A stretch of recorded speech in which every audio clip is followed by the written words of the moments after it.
El 99% de las especies de nuestro planeta desapareció en una serie de catástrofes globales que llevaron la vida al borde de la extinción. Pero sin ellas, simplemente no estaríamos aquí. Poco después del nacimiento de la Tierra, una colisión de violencia inimaginable la transformó para siempre. Dos planetas chocaron en el helado vacío del espacio. El impacto estuvo a punto de destruir nuestro mundo, pero en lugar de eso, lo convirtió en nuestro hogar.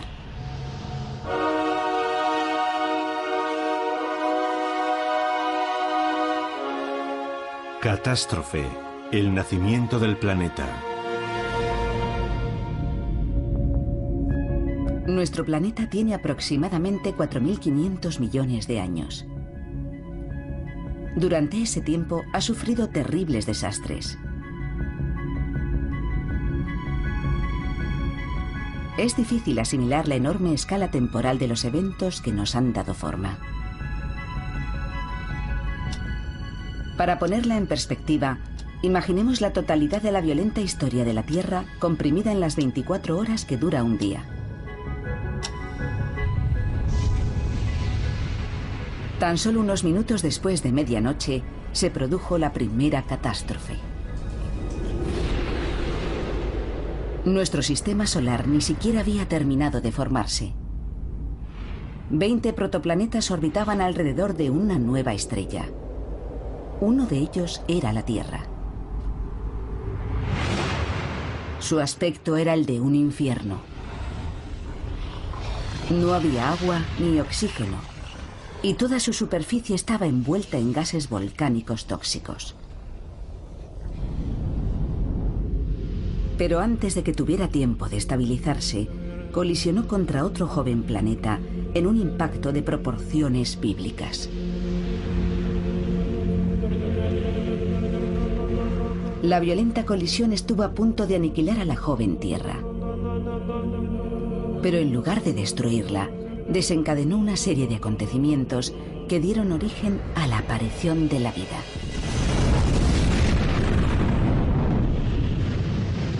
Algo que jamás habría existido en la Tierra sin este cataclismo. Pero ¿cómo sabemos qué fue lo que ocurrió y cómo influyó esta colisión en la evolución de la vida? Bill Hartmann ha dedicado su vida al estudio de las primeras fases del sistema solar. La ausencia de restos hace muy difícil su trabajo. Los restos de la primera parte de la historia de la Tierra desaparecieron por efecto de la erosión, la lluvia, las derivas continentales, las colisiones de los continentes o la elevación de las cordilleras. Resultó que la mejor forma de estudiar los primeros días de la Tierra era observar la superficie de nuestros planetas vecinos. Las superficies de Mercurio y Marte están cubiertas por cráteres de impacto de más de 4.000 millones de años de antigüedad. Estas cápsulas del tiempo proporcionaron a Hartmann valiosos datos sobre las duras condiciones que debió afrontar la joven Tierra. No solo hay cráteres de 200 o de 300 kilómetros de diámetro. Algunos alcanzan los 1000 kilómetros. Son realmente grandes. Estos cráteres nos ofrecen la imagen de un periodo muy violento. De un sistema solar repleto de escombros, en el que millones de cometas y asteroides se estrellaban contra los protoplanetas. Nada estaba a salvo. La propia Tierra fue bombardeada. Esta ventana a los primeros momentos de nuestro sistema solar nos hizo comprender que la Tierra también fue el blanco de terribles impactos que podrían haber dañado gravemente el planeta. Y eso hizo que empezáramos a pensar en los efectos de aquellos impactos gigantes. Los planetas fueron golpeados por pequeños asteroides y por objetos mucho mayores, con dramáticas consecuencias. Aquel proceso dio lugar a una especie de paradoja maravillosa. Los millones y millones de pequeños impactos tendían a unificarlo todo, pero los grandes impactos dieron personalidades individuales a los planetas. La Tierra, por ejemplo, posee un eje de rotación cuya inclinación supera los 23 grados y un satélite cercano que orbita a su alrededor. Dos características que inspiraron a Hartmann una teoría radical: que la Tierra había colisionado contra algo del tamaño de otro planeta, creando esa inclinación, y la Luna. En aquella primera fase había planetas ya formados, pero también cuerpos de desecho. Y si uno de ellos se hubiera estrellado contra la Tierra, podrían haberse desprendido materiales que al orbitar a su alrededor habrían acabado formando la Luna. Hartmann imaginó el momento de aquella terrible colisión. Una Tierra recién formada giraba alrededor del Sol a gran velocidad. Y otros 20 planetas hacían exactamente lo mismo. Uno de ellos, Theia, tenía aproximadamente el tamaño de Marte y giraba alrededor del Sol en la misma órbita que la Tierra. La colisión era inevitable. Theia se estrelló contra la Tierra a más de 30.000 kilómetros por hora, con la fuerza de miles de millones de bombas atómicas.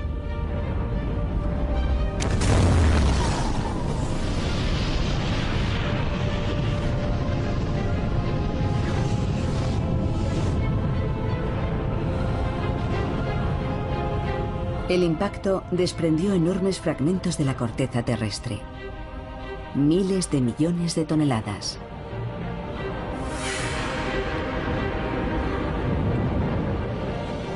Un anillo de polvo y rocas fundidas comenzó a girar alrededor de la Tierra.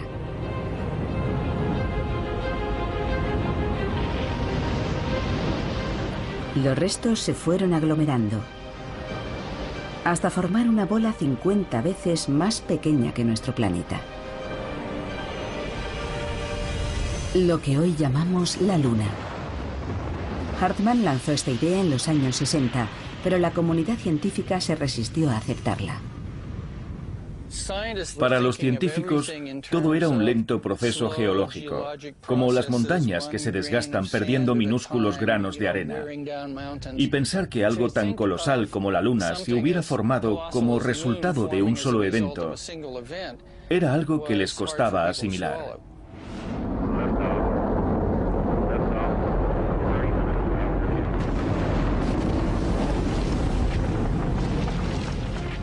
Pero la teoría de Hartmann recibió un inesperado apoyo.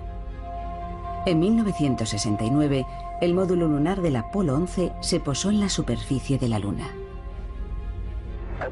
Un pequeño paso para el hombre. Un gran salto para la humanidad. Los astronautas americanos viajaron 6 veces a la Luna. Exploraron su superficie, recorrieron sus cráteres y trajeron a la Tierra 380 kilos de rocas lunares. Por primera vez, los científicos podían investigar de qué estaba hecha la Luna. Los resultados fueron sorprendentes. Su composición química era muy similar a la de la capa más externa de la corteza terrestre. Para los investigadores, este hallazgo resultó interesante, pero para Hartmann era una nueva prueba de su teoría. Tenemos una superficie rocosa y un gran impacto desprende todas esas rocas de la corteza. Esos materiales salen despedidos y forman la Luna. Pero muchos científicos no podían aceptar que un gran impacto cósmico hubiera podido dar forma a la Luna y la Tierra que conocemos hoy. Algunos me dijeron que investigarían primero otras teorías porque la mía era descabellada. Hartmann consiguió por fin la prueba que buscaba tras un encuentro casual con la astrofísica Robin Carnap. Ella estaba utilizando modelos por ordenador para estudiar las lunas de Saturno. Bill Hartman me preguntó, ¿has pensado en aplicar tus modelos sobre la formación de las lunas de Saturno a los orígenes de nuestra luna? Yo le dije que no. Robin utilizó el mismo software para reproducir los principios del sistema solar y recreó una colisión planetaria como la que sugería Hartman. Un impacto que diera como resultado la Tierra y la Luna. Estamos hace 4.500 millones de años, al final de la formación de la Tierra, y vemos como un pequeño planeta, el de la derecha, va a impactar contra la Tierra, que sería el más grande, el de la izquierda. Se produce la colisión y, como podemos ver, el objeto más pequeño impacta oblicuamente y queda destruido por la colisión. Los modelos mostraron lo que pudo haber ocurrido durante la colisión. Theia, el planeta impactante, fue completamente aniquilado. La Tierra sobrevivió, por poco. El impacto fue tan violento que alteró la forma del planeta. La Tierra se comporta como una masa de roca fundida.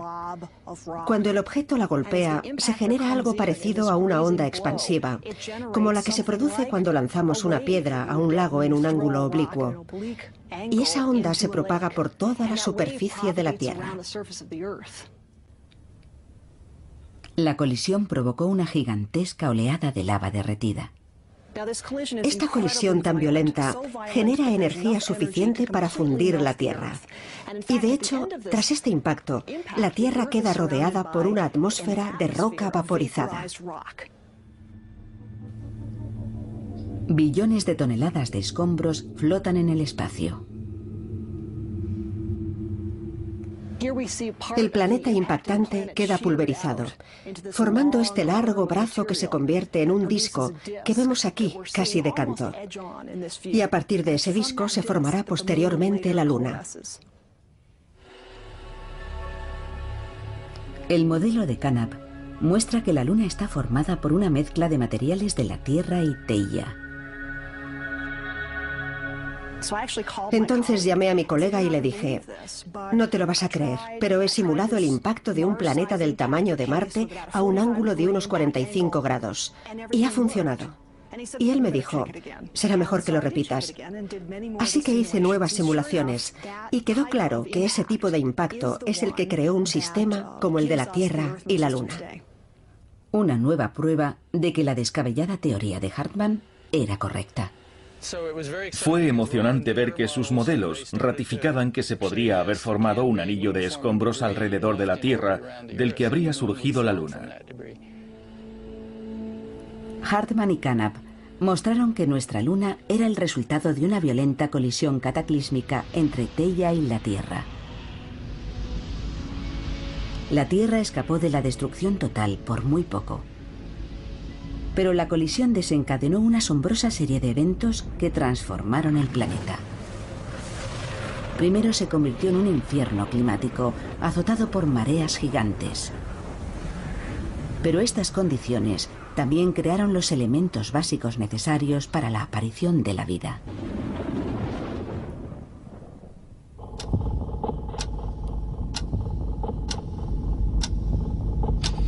Apenas han pasado 10 minutos en nuestro reloj de la historia de la Tierra. 30 millones de años en tiempo real. El periodo más importante de la vida de nuestro planeta. La Tierra empezó a recuperarse de su colisión con Theia y los restos del desastre formaron la Luna.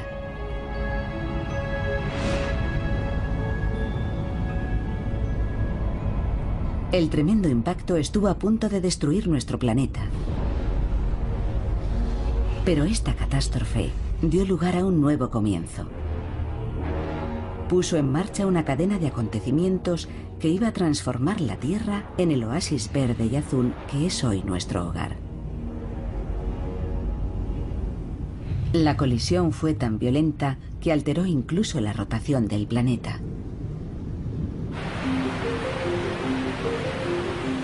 Los científicos se propusieron reconstruir estos eventos a partir de los momentos inmediatamente posteriores al impacto. La ciudad de Ítaca pertenece al estado de Nueva York. La paleontóloga Judith Nagel Myers busca pistas que puedan indicar cómo era el planeta justo después del impacto.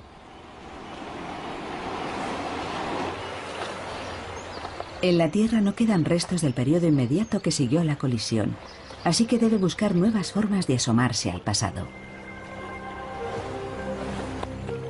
Nagel Myers estudia corales fosilizados. En otro tiempo esta zona estuvo sumergida bajo el mar. Estos corales solo tienen 400 millones de años, pero contienen información vital sobre cómo era la Tierra hace 4.500 millones de años, cuando se formó la Luna. Soy una apasionada de los fósiles, porque son como una ventana en el tiempo. Observando sus restos y esqueletos, se puede reconstruir el entorno que había aquí, mucho antes de que existieran los seres humanos. Estos fósiles tienen la inusual cualidad de ofrecernos una instantánea capturada, día a día, de las condiciones de la Tierra primitiva. Los corales desarrollan capas de caliza para protegerse. Una capa cada día del año. Se puede observar el mismo proceso en cualquier arrecife de coral. Si examinamos de cerca los corales actuales, podremos ver estas finas líneas que se van formando según crecen. Son similares a los anillos de crecimiento de los árboles. Cada una de estas líneas representa un día. Estas capas acaban formando un anillo anual más grande. En los corales actuales podemos contar exactamente 365 líneas de crecimiento por cada año de vida. Y esa es la clave. Los corales fosilizados de hace 400 millones de años no tienen 365 líneas de crecimiento por año. Tienen 410. Cuando estos corales estaban vivos, hace 400 millones de años, un año no tenía 365 días, sino 410.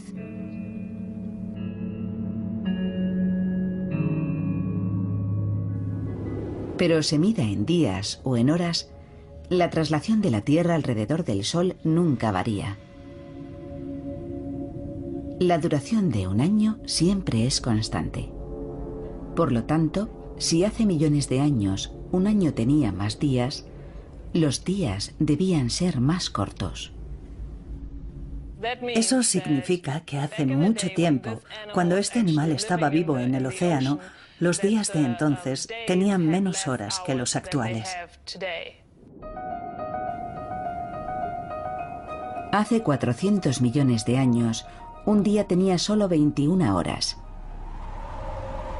Y si los días eran más cortos, tenía que ser porque la Tierra giraba más deprisa.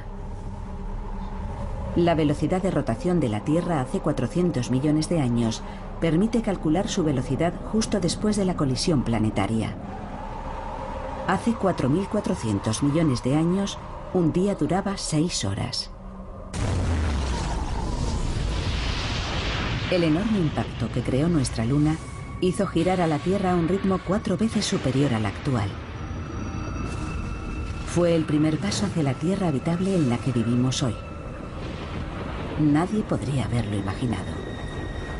Esta vertiginosa rotación desencadenó las peores condiciones climáticas que el planeta ha experimentado jamás. Colosales tormentas y huracanes asolaban su superficie. Parecía que la colisión con Theia había convertido la Tierra en un mundo inhabitable.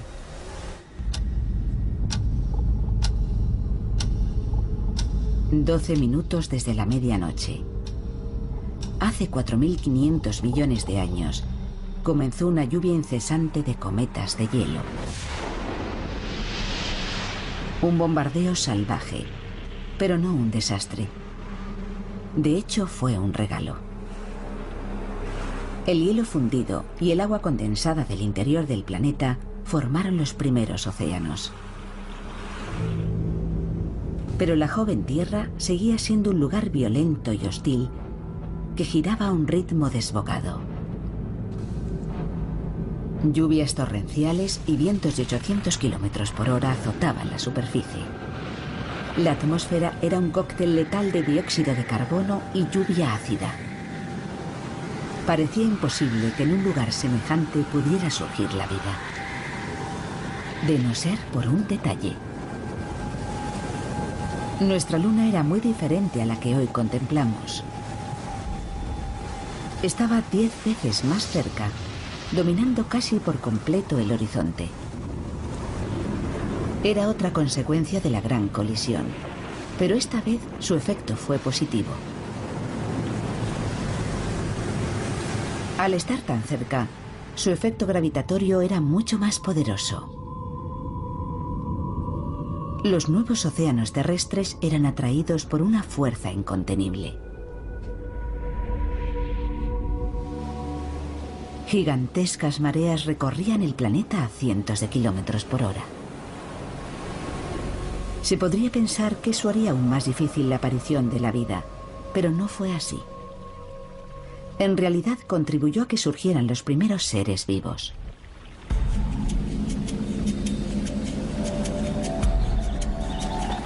La bahía de Fundy, en Canadá, tiene la amplitud de marea más alta del planeta. En ocasiones llega a alcanzar los 15 metros. Es como un modelo a escala reducida de las gigantescas mareas que barrían la Tierra primitiva.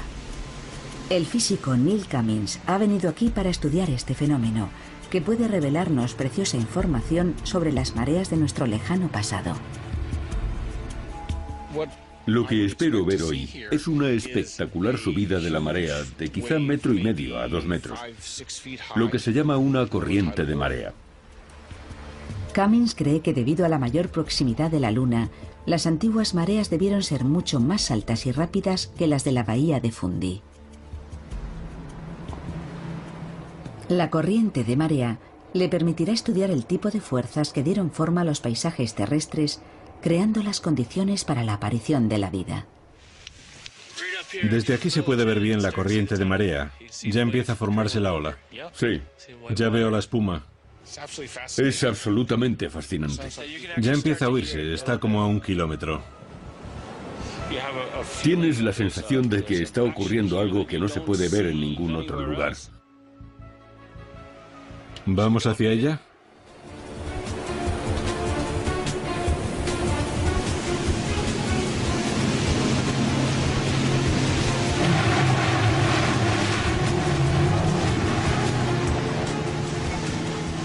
Ahí viene.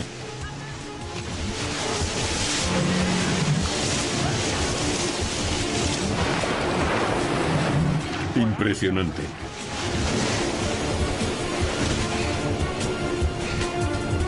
Cada 24 horas entran y salen de la bahía 100.000 millones de toneladas de agua de mar. Esta corriente de marea es una de las mayores del mundo. La avalancha se estrella contra las orillas y a su paso arranca tierra, minerales y otros materiales que finalmente arrastra al mar. Cummins cree que la acción erosiva de estas mareas recrea en miniatura aquellas mareas primigenias que agitaban los antiguos océanos. Las antiguas mareas debieron ser al menos 1000 veces más altas. Estas tienen un poder enorme, pero no son nada comparadas con lo que debieron ser aquellas. Esta corriente se desplaza a unos 12 kilómetros por hora. Las antiguas mareas debieron avanzar a velocidades de entre 100 y 300 kilómetros por hora. Y habrían penetrado tierra adentro mucho más profundamente y mucho más rápido, causando daños mucho mayores. Pero aquellos daños dificultaron o contribuyeron a la aparición de la vida. Hace 4.000 millones de años, con la Luna mucho más cerca, las mareas debieron penetrar tierra adentro a cientos de kilómetros por hora. Cada nueva marea arrastraba hacia el mar millones de toneladas de materiales, dejando las costas devastadas. El joven planeta estaba siendo devorado por sus océanos. Pero para los seres vivos fue una gran suerte. Lo que las mareas arrancaban de la tierra se lo daban al mar, creando las condiciones perfectas para la aparición de la vida.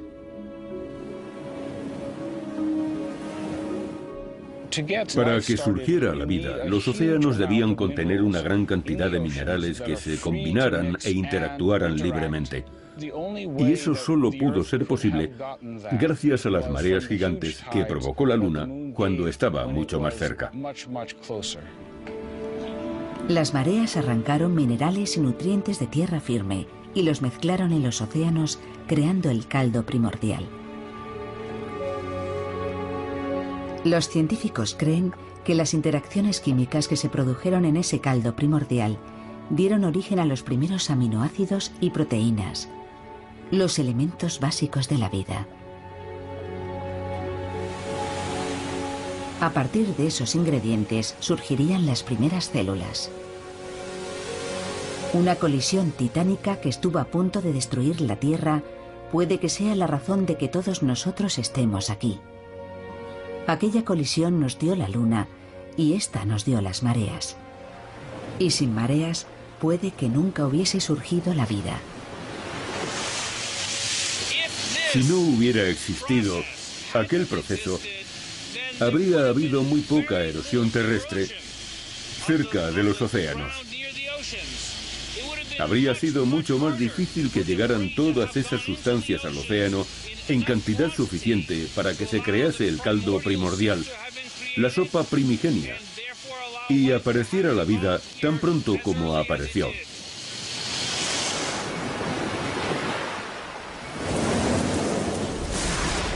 La promesa de la vida se encontraba en los océanos en forma de simples cadenas de moléculas, las precursoras de la vida. Pero la superficie terrestre seguía siendo hostil. El planeta giraba vertiginosamente, el clima era caótico y las mareas demasiado violentas. Si no se suavizaba la influencia de la Luna, la evolución tendría que esperar indefinidamente.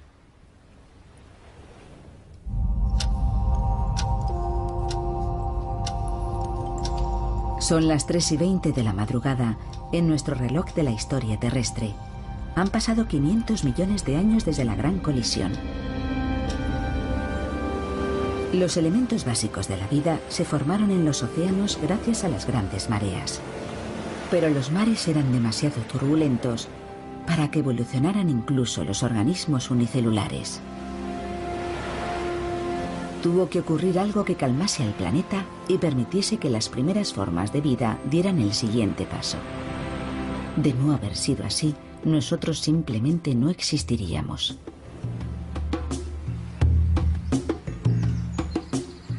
En KwaZulu-Natal, en Sudáfrica, la paleontóloga Nora Noffke estudia los primeros pasos que dio la vida. Los fósiles que ha descubierto en esta garganta están desvelando muchos secretos. Pertenecen a algunas de las formas de vida más antiguas del planeta y lo que revelan es asombroso. Hace 3.000 millones de años, las aguas del mar que cubría esta garganta estaban saturadas de bacterias. 1.000 millones de años después de la colisión, la Tierra rebosaba de vida. Fue uno de los grandes momentos de mi carrera. Habíamos estado buscando todo el día y de repente, a media tarde, cuando los rayos del sol alcanzaron el ángulo correcto, empezamos a ver fósiles por todas partes. Fue increíble. Eran los restos de grandes colonias de bacterias. Estas crecían en zonas poco profundas de los antiguos mares y se encontraban entre los primeros seres vivos celulares que habitaron el planeta. En la actualidad siguen existiendo bacterias casi idénticas. Estas son colonias de bacterias vivas. Las llamamos alfombras microbianas y es fácil ver por qué. Parecen pequeñas alfombras verdosas. Podemos encontrarlas hoy en día en muchas playas arenosas. Su parecido con las antiguas colonias es asombroso. La superficie de la roca tiene un color verdoso, igual que la alfombra microbiana viva. Si siguen mi dedo, pueden ver el borde de la alfombra microbiana fosilizada. Por aquí. Y aquí debajo podemos ver la arena. Es una alfombra semejante a la que he traído, pero está fosilizada y tiene 3.000 millones de años. Las rocas de la garganta estaban cubiertas por una impresionante diversidad de comunidades microbianas. Ecosistemas de bacterias tan complejos como los que existen hoy en día. Pero estas rocas revelan algo más.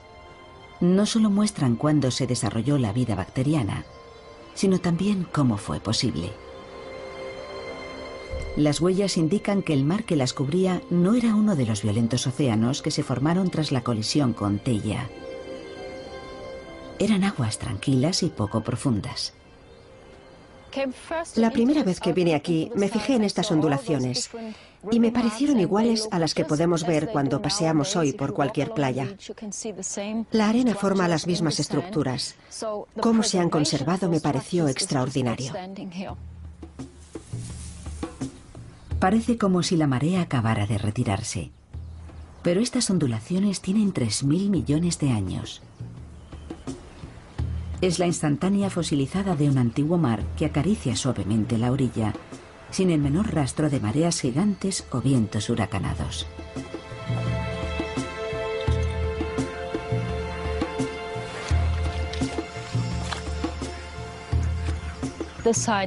Al menos hace 3.000 millones de años, las condiciones aquí eran normales.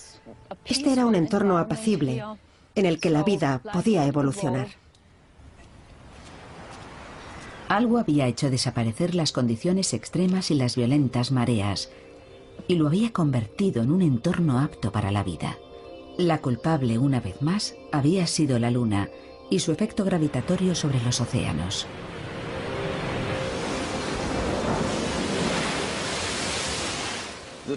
Las mareas, desde que empezaron a formarse, han actuado como un freno de la rotación de la Tierra. Casi podríamos decir que son como los frenos de un coche, que al presionar sobre los discos le hacen perder velocidad. Eso es lo que pasó y sigue pasando con las mareas. Es un proceso llamado fricción mareomotriz. Cuando se encuentran las mareas y los continentes, el agua hace presión contra la Tierra.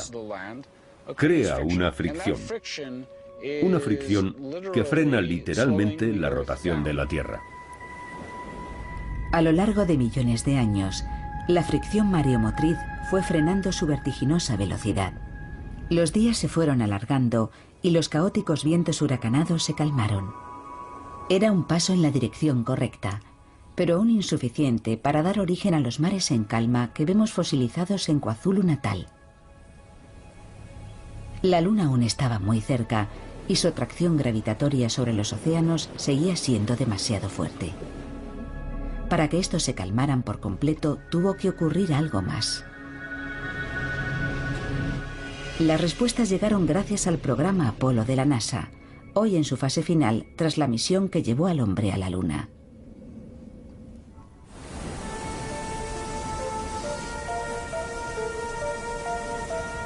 Este es el Observatorio McDonnell, en el oeste de Texas. Aquí, más de 40 años después del primer alunizaje, la misión Apolo sigue adelante. El ingeniero de la NASA, Jerry Wyant, asciende a diario hasta su telescopio láser para continuar con el trabajo iniciado hace décadas.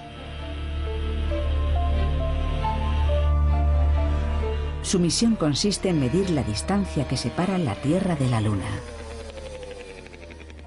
Somos la última sección en activo del proyecto Apolo. Muchos piensan que el proyecto está cerrado y se sorprenden cuando les digo lo que hago: lanzar un rayo láser a la Luna. Los astronautas dejaron en la Luna una bandera de los Estados Unidos y algo más. Reflectores. Casi a diario, Jerry Wyant y su compañero dirigen su láser hacia uno de estos reflectores para determinar la distancia exacta que nos separa de nuestro satélite. Este es un láser de 1000 millones de vatios. Lo dirigimos hacia un reflector en la Luna y medimos el tiempo que tarda en llegar y el que tarda en regresar. Luego analizamos los datos.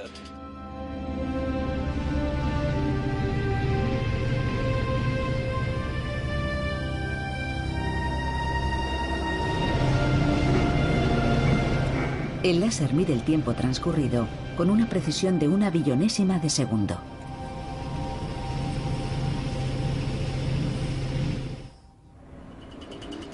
Pero primero tienen que encontrar el reflector.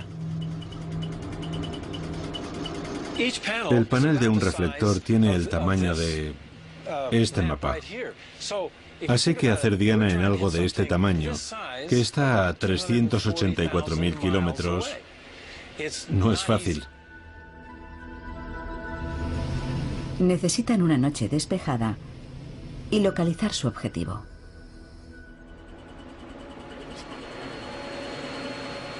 ¿Parecen iguales? Sí, es fácil perderse. A veces tardan hasta 4 horas en localizar el reflector.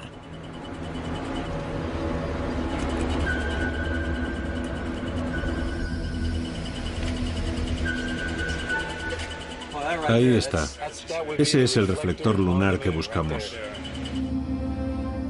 Esta noche el rayo láser tarda 2 segundos y 397 milésimas en llegar a la Luna y volver. Cuando veo la Luna no pienso en cosas románticas, solo me digo, espero que el láser funcione. Puede no ser muy romántico, pero sí sorprendente. Cada año, el rayo láser de Weyand tarda un poco más en llegar, porque cada año la Luna está un poco más lejos. Una de las razones de que los científicos estén tan interesados en estos datos es confirmar sus sospechas de que la Luna se aleja de la Tierra. Y nos han confirmado que según sus cálculos es así. Es un hecho. Aproximadamente 3,8 centímetros cada año. Y ahí está la clave para entender por qué los océanos se calmaron y surgió la vida. Hace 3.500 millones de años, la Luna solo estaba a 24.000 kilómetros de la Tierra, lo que produjo las mareas gigantes. Pero paradójicamente, esas mismas mareas hicieron que se alejara. Eran tan grandes que generaban su propia fuerza gravitatoria y eso empezó a afectar al cuerpo que las había originado. La gravedad del agua influye a su vez sobre la Luna, que fue la que al principio hizo subir las aguas. Y ahora el agua está lanzando a la Luna hacia adelante, le está dando impulso. Al girar, la Tierra empuja a la Luna cada vez más lejos, como si fuera un lanzador de martillo. Es como si la Tierra y la Luna estuvieran bailando un vals, en el que la Luna crea las mareas de la Tierra. La Tierra se va frenando y las mareas hacen que la Luna tome más impulso y se vaya alejando en una espiral. Los dos cuerpos llevan bailando este vals 4.500 millones de años. La catástrofe que casi pulverizó nuestro recién formado planeta fue lo que hizo posible que surgiera en él la vida. Violentas mareas saturaron los mares de sustancias químicas esenciales. Después disminuyó la velocidad de rotación de la Tierra y la Luna se fue alejando. Los mares ricos en nutrientes se calmaron y aparecieron las primeras formas de vida. Pero cuando ésta empezaba a florecer, tuvo que enfrentarse a un nuevo desastre, una catástrofe que barrió la mayoría de las formas de vida del planeta, pero sin la cual nosotros no existiríamos. Algunas bacterias empezaron a liberar un gas altamente venenoso: oxígeno.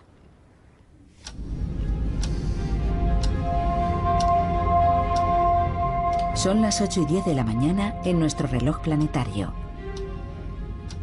Ya han pasado más de 1.000 millones de años desde la violenta colisión que estuvo a punto de destruir la Tierra.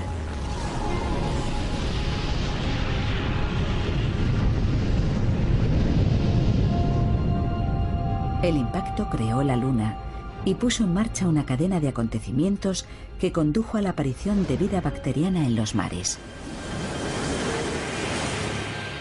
Algunas de esas bacterias desarrollaron un nuevo proceso que aniquilaría numerosas especies y afectaría a todas las formas de vida. Pero sin él no existiría en el planeta ninguna forma de vida compleja.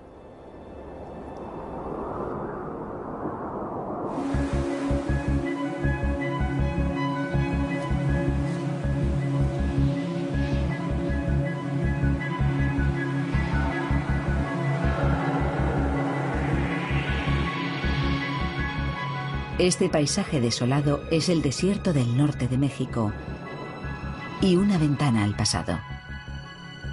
Uno de los pocos lugares del mundo donde podemos ver cómo debió ser la Tierra hace 2000 millones de años.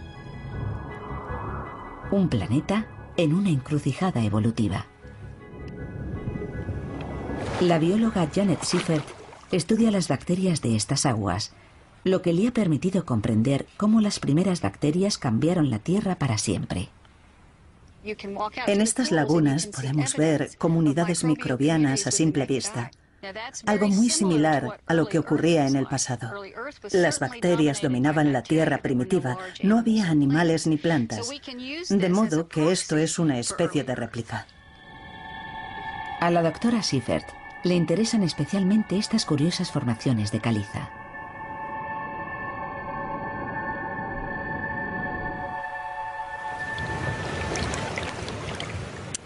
Esto es algo extraordinario. Ya sé que parece simplemente una piedra del fondo de este río, pero en realidad es una comunidad compleja de vida microbiana.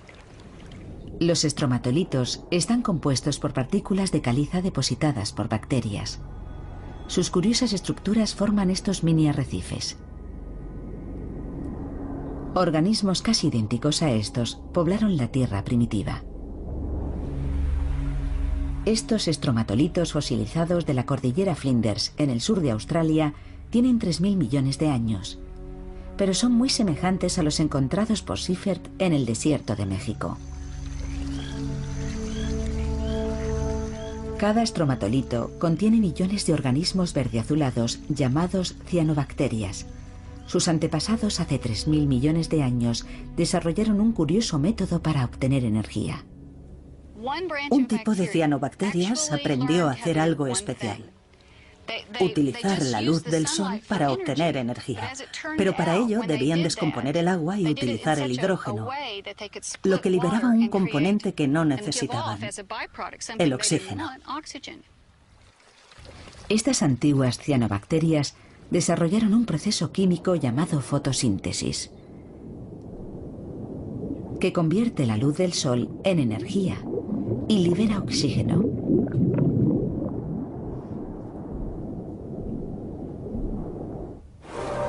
Fue una revolución biológica que cambió el planeta para siempre. Las cianobacterias bombearon oxígeno a los océanos y después a la atmósfera. Si hace 3000 millones de años no hubieran desarrollado la fotosíntesis, casi no habría oxígeno en la atmósfera actual. Sin las cianobacterias no podríamos haber evolucionado.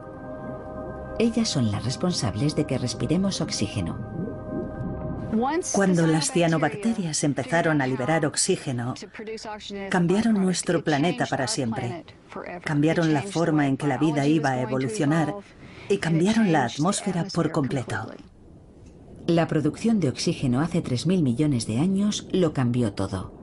Pero las bacterias que iniciaron el proceso siguen haciéndolo hoy en día. Recuerdo que la primera vez que buceé aquí, me fijé en las pequeñas burbujas que se formaban debajo de la masa de estromatolitos. Era increíble pensar que ese proceso que estaba viendo allí mismo fue lo que creó la atmósfera que respiramos hoy. Aquellas antiguas cianobacterias fueron las antepasadas de todas las plantas del mundo. La fotosíntesis fue un éxito extraordinario. Las bacterias florecieron y evolucionaron. Siempre relacionamos los microbios con algo malo.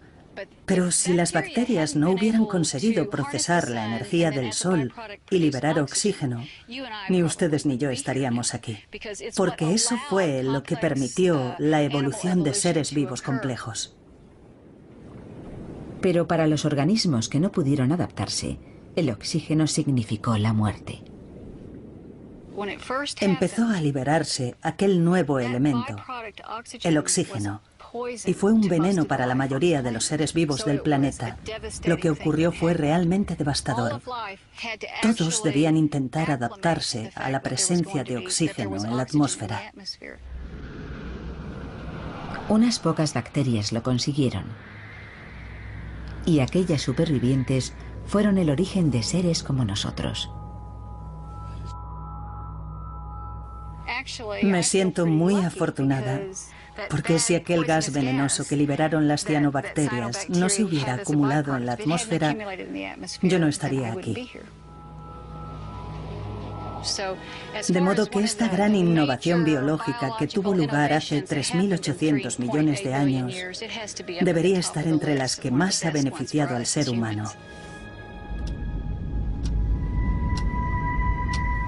A las 8:12 de la mañana, la atmósfera ya contenía oxígeno y los océanos hervían de bacterias. La vida había comenzado, pero el origen de todo fue una catástrofe. El nacimiento de la vida puede parecer algo inevitable, pero no lo es en absoluto. Tal vez aquel gran impacto fue la única razón de que apareciera. Si hubiera ocurrido de forma ligeramente diferente, tal vez no existiríamos ninguno de nosotros. Si pensamos en los diferentes impactos que se podrían haber producido, dando como resultado sistemas Tierra-Luna mucho menos habitables que el nuestro, impresiona pensar que, en cierto sentido, tuvimos suerte. Y esa es la clave. Tuvimos suerte no solo con aquel primer gran impacto, sino en incontables ocasiones a lo largo de miles de millones de años. Lo que estamos constatando es que las catástrofes han jugado un papel muy importante en la evolución de la vida en la Tierra. Estamos al final de una larga cadena de eventos extraordinarios. Si se hubieran producido de cualquier otra forma, yo no estaría aquí, sentado en esta piedra. Solo hay una conclusión posible. No estamos aquí porque nos lo merezcamos, sino porque hemos tenido mucha suerte. La colisión con Theia fue solo la primera de muchas tiradas de dados.